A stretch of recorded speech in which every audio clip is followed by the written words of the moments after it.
So I got this fender all cleaned up and wasn't really too much body work to do to it. So to get adhered to the plastics, I'm going to use this flexible parts primer and give it a good coat of that before we do our automotive primer.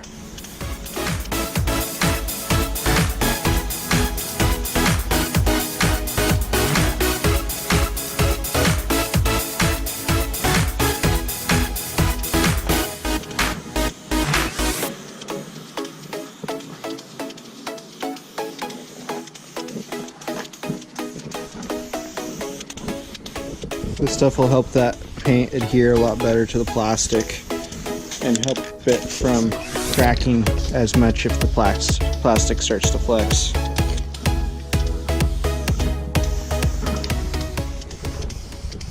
Okay guys, so we got most of our filler and body work done on this tank, and one of the things I like to do is I like to go ahead and actually do an epoxy coat of primer. These first coats of primer here have just been like a high build urethane primer, and just to get some good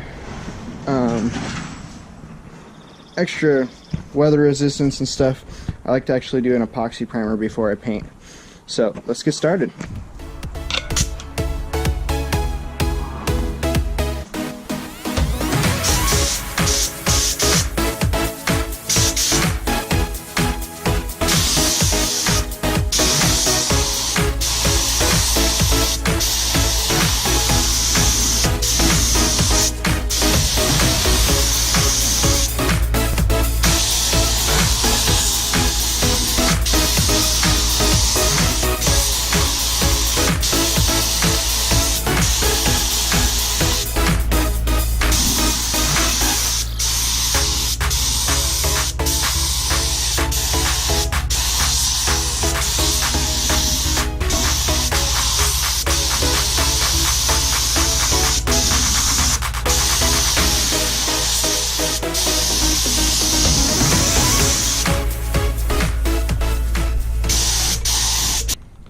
Looks like our epoxy primer laid down really well.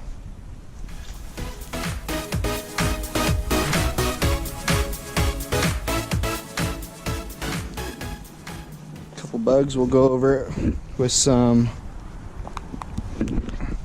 probably like 400 grit sandpaper to put a tooth back on it, and then throw some paint on it.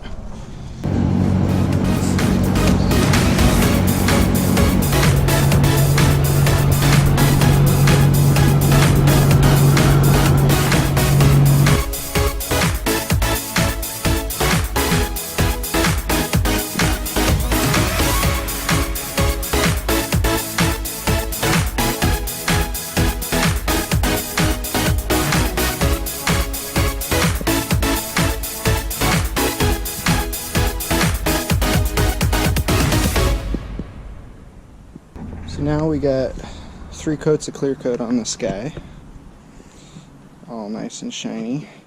And I'm going to start off, I've got these 3M wet sand pads, which I really like. It's got a soft foam pad.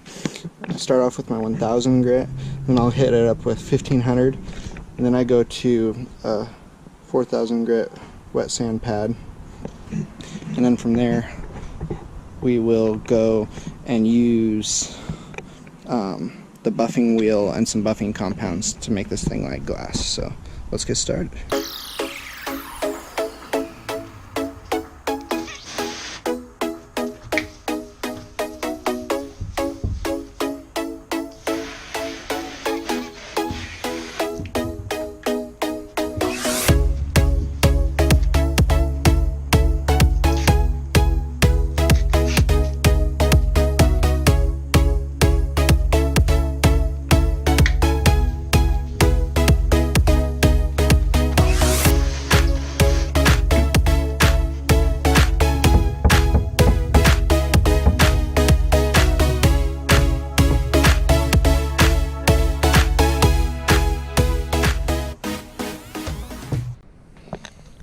So we're back with the Hayabusa tank here.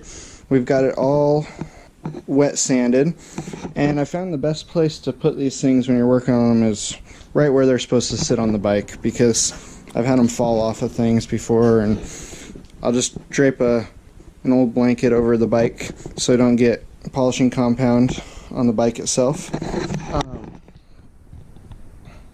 We can use our Harbor Freight polisher, and I honestly haven't used these before. We're going to try out Summit Racing's buffing glaze and their all-in-one polishing rubbing compound, so let's get started.